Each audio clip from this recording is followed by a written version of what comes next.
Dans le domaine de l'alimentation, la population est toujours confrontée à faire de nombreux choix, à vouloir manger plus santé, à diversifier leurs repas, etc. Les consommateurs sont donc très mélangés et confus. Un de ces choix est de comprendre si oui ou non le poisson est un bon choix à faire, un bon aliment à introduire dans notre alimentation. Nous allons donc vous aider à faire ce choix en vous présentant des opinions et des habitudes de la population en général recueillies dans notre sondage et aussi la réalité, les bienfaits et les désavantages. Nous voulons donc vous guider à faire ce choix pour déterminer si le poisson fait partie d'une alimentation saine ou au contraire s'il vaudrait mieux l'éviter. Nous croyons que le poisson est un bon choix et qu'il est important d'en consommer chaque semaine. Nous basons notre hypothèse sur le fait que nous savons qu'il contient des oméga 3 et que c'est avantageux pour la santé des êtres humains. Aussi, il apporte des bienfaits. Par exemple, j'ai déjà entendu dire qu'il est meilleur pour la ligne que la viande rouge car celle-ci contient beaucoup plus de gras. Nous avons fait un sondage auprès de la population générale grâce à un programme qui s'appelle SurveyMonkey. Les questions que nous y avons mises nous ont servi à savoir quelles sont les habitudes de vie en général des gens et leur consommation. Qu'est-ce qu'ils pensent par rapport aux bienfaits et aux désavantages du poisson, ce qu'ils savent sur le sujet, etc. Voici donc les questions que nous leur avons posées. Combien de fois par semaine consommez-vous du poisson? Pensez-vous qu'il est bon pour votre santé de manger du poisson? Connaissez-vous des bienfaits quant à la consommation de poisson? Connaissez-vous des conséquences négatives quant à la consommation de poisson?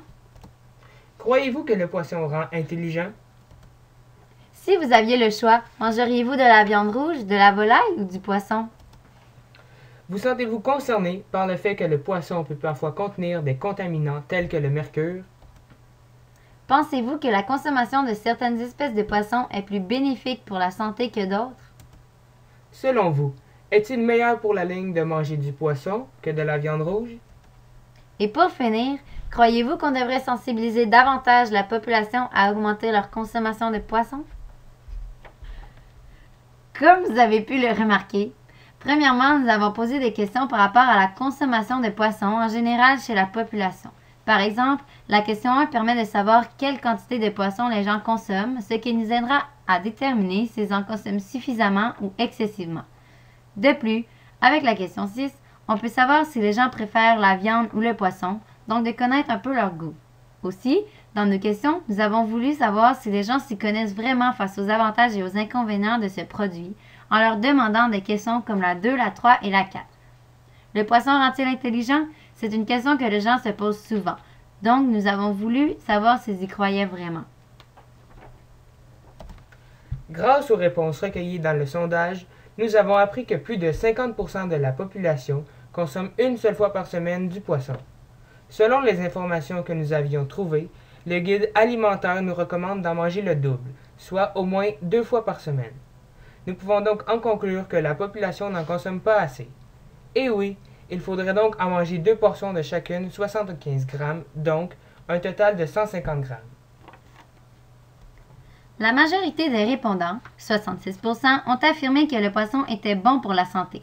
En effet, les bienfaits sont nombreux et il est majoritairement bon pour la santé, mis à part quelques inconvénients. Mais en général, la population a bien répondu à la question. Le poisson est un aliment bon pour la santé à plusieurs niveaux, par exemple pour la santé mentale. Il permet de réduire les risques de déclin mental et d'attaque cérébrale chez l'être humain. Selon une recherche effectuée sur plus de 3660 personnes, le fait de consommer certains types de poissons gras seulement une fois par semaine peut occasionner une baisse de 13% du risque d'attaque cérébrale. De plus, le poisson contient beaucoup d'acides gras polyinsaturés ou encore appelés oméga 3. Ceux-ci protègent le cœur contre les infarctus, donc favorisent le bon fonctionnement cardiovasculaire, mais aussi, ils font baisser le taux du mauvais cholestérol. Les rôles des oméga 3 ont été étudiés dans le cadre de la prévention des maladies comme le cancer de la prostate ou de la maladie d'Alzheimer. Plusieurs autres bienfaits sont présents et nous en parlerons suite à d'autres questions dans le sondage. Presque la totalité des gens connaissent certains bienfaits et inconvénients à la consommation du poisson, soit 96% et 60% des répondants, selon les questions 3 et 4. Les gens sont donc bien informés selon ces résultats. En effet, la consommation de poisson apporte plusieurs bienfaits, comme nous avons parlé, mais aussi des inconvénients. Par exemple, il est faible en calcium, un élément nécessaire à notre santé. De plus, il contient une certaine quantité de mercure, un contaminant dont on parlera suite à une question qui suivra. Bizarrement, 90% des gens qui ont répondu à notre sondage ne croient pas que le poisson rend intelligent. On en conclut donc que les gens se disent que ce sont des rumeurs ou des mythes et qu'ils ne veulent pas y croire. Par contre, ils ont tort, puisqu'en effet, il peut aider notre cerveau à se développer et à mieux fonctionner. Ce bienfait s'explique par le fait que cet aliment contient beaucoup de protéines et d'oméga 3, ce qui est utile pour le fonctionnement des cellules du cerveau. Et c'est de là que vient la coutume de déclarer que le poisson rend intelligent. Mais ce n'est pas tout, le poisson est aussi riche en phosphore, ce qui aide à conserver la bonne mémoire. Ce sont donc aussi d'autres bienfaits à la consommation de poisson. La question 6 nous a révélé que seulement 20% de la population préfère le poisson avant la viande et la volaille. 50% préfèrent la viande rouge et le choisiraient s'ils devaient trancher entre les trois. On peut donc en conclure que le poisson n'est pas le repas le plus aimé de tous et qu'on le choisit souvent en dernier. Pourtant, il apporte plus de bienfaits que les autres choix et devrait être consommé en plus grande quantité. En effet, le poisson a des qualités nutritionnelles supérieures aux autres viandes grâce à des éléments comme le phosphore, le zinc, le cuivre, le calcium et des vitamines contenues dans sa chair. De plus, il contient beaucoup moins de calories que la viande rouge. Moins de la moitié de la population se sent concernée par le fait que le poisson peut contenir des contaminants comme le mercure lorsqu'il est consommé en trop grande quantité. Nous en concluons qu'elle est mal informée à ce sujet parce que la situation est beaucoup plus grave qu'il ne le croit. Des études menées par l'Agence canadienne d'inspection des aliments démontrent que le poisson peut contenir des contaminants comme le mercure. Il est donc contenu dans la chair des poissons gras. Le mercure s'accumule toujours dans l'organisme sans jamais se dissoudre ou se décomposer. Les poissons en fin de chaîne trophique sont donc pires. Le danger du mercure lorsqu'il est consommé touche surtout les femmes enceintes et les jeunes enfants. Mais à faible concentration, le mercure peut déranger le développement du cerveau de l'enfant et peut mener jusqu'à un retardement mental, la paralysie cérébrale, la surdité et même la cécité. C'est donc un des inconvénients du poisson, un contaminant menaçant. Selon les résultats de la question 8, 80% des gens, ce qui représente une grande majorité, affirment savoir que certaines espèces sont meilleures pour la santé que d'autres et apportent plus de bienfaits. On en conclut que les gens sont bien informés car ils ont la bonne réponse. En effet, ils ont raison. Certaines espèces sont plus contaminées que d'autres et sont même à éviter, comme l'espadon et le marlin. D'autres, comme la sardine et le maquereau, sont très riches en acides gras oméga 3 et donc très bons pour la santé. Chaque sorte de poisson est différente et contient une quantité différente d'oméga 3 et de contaminants. 70% des répondants ont affirmé croire que le poisson est meilleur pour la ligne que la viande rouge. Encore une fois, sur ce point, on constate qu'ils s'y connaissent sur le sujet, et ils ont raison. En effet, comme nous l'avons déjà dit, il est beaucoup plus faible en calories que la viande, et en plus apporte d'autres avantages comme des protéines et des vitamines. Il est donc possible d'abuser du poisson sans risquer de grossir, contrairement à la viande rouge, car il est faible en graisse. Selon les résultats recueillis à la dernière question, 70% des gens croient que oui, nous devrions sensibiliser davantage la consommation du poisson.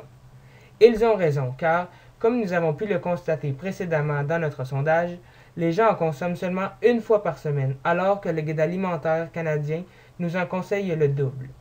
Il est donc important de sensibiliser les gens, car les bienfaits apportés sont nombreux, comme nous les avons mentionnés précédemment dans cette présentation. Après avoir analysé les réponses de toutes les questions de notre sondage et avoir expliqué les vrais faits, donc ce que la population devrait penser et savoir avant de faire un bon choix, il est clair que oui, le poisson est un bon choix et qu'il faut en consommer au moins 2 fois par semaine. Par contre, les réponses recueillies lors de notre sondage pourraient être biaisées par le fait que nous avions seulement une trentaine de répondants qui constituent en général notre entourage. Donc, ils ne représentent pas la population du Canada au grand complet. Si tout le monde faisait le bon choix, donc déciderait de manger du poisson plus souvent, ce choix aurait plusieurs impacts. Premièrement, au niveau environnemental, mais aussi au niveau économique. Au niveau de l'environnement, à l'heure actuelle, la consommation de poissons par la population entraîne déjà une surpêche. Celle-ci engendre beaucoup de problèmes au niveau de nos écosystèmes marins. 90% des grands poissons que nous adorons manger, tels que le thon, l'espadon, le marlin et plusieurs autres, disparaissent à une vitesse incroyable selon Greenpeace. Cet épuisement des espèces entraîne donc des modifications dans les écosystèmes océaniques. Bref, ses conséquences sur l'environnement sont nombreuses et selon le guide alimentaire, nous devrions manger du poisson 2 fois par semaine, alors que les gens n'en consomment que la moitié. Donc, si nous respections ce guide, imaginez comment les conséquences s'aggraveraient d'autant plus. Le poisson et les produits de la mer constituent le deuxième produit alimentaire le plus exporté au Canada et, selon le gouvernement, ce domaine génère 3,9 milliards de dollars en exportation. Les 2 tiers de ces exportations partent vers les États-Unis et le reste vers l'Union européenne et le Japon. Si nous en venions à consommer 2 fois par semaine ce produit, comme le recommande le guide alimentaire, l'économie locale serait encouragée davantage et donc les coûts liés à l'exportation, par exemple le transport, diminueraient. À la suite de cette recherche et de l'analyse de notre sondage, nous en concluons que nous confirmons notre hypothèse qui disait que le poisson était un bon choix. Selon notre sondage, les gens n'en consomment pas suffisamment, mais en général connaissent bien les avantages de ce produit ainsi que les inconvénients. Par contre, ils devraient en consommer environ le double, ce qui pourrait entraîner plusieurs impacts positifs et négatifs à plusieurs niveaux, dont leur santé qui serait grandement bénéficiée. Merci beaucoup et voici notre bibliographie.